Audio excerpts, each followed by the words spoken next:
நாம் உண்மை இல்லாதவர்களாய் இருந்தாலும் தேவன் எப்படிப்பட்டவராயிருக்கிறார்? அவர் உண்மை உள்ளவராயிருக்கிறார். ஏன்?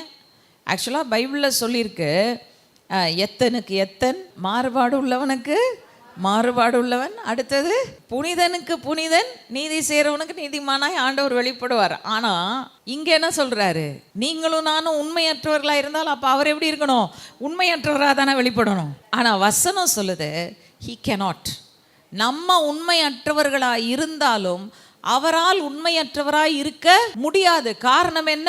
அது அவருடைய தன்மையே மாற்றுகிறதாயிரும். அப்புறம் அவர் தேவனா இருக்க மாட்டார். அப்போ அதனால தான் இன்னைக்கு சொல்றார் ஆண்டவர், நீங்கள் உண்மையற்றவர்களாக இருந்தாலும் நான் உண்மை உள்ளவராக இருக்கிறேன். அவர் உண்மை உள்ளவராக இருப்பாரு.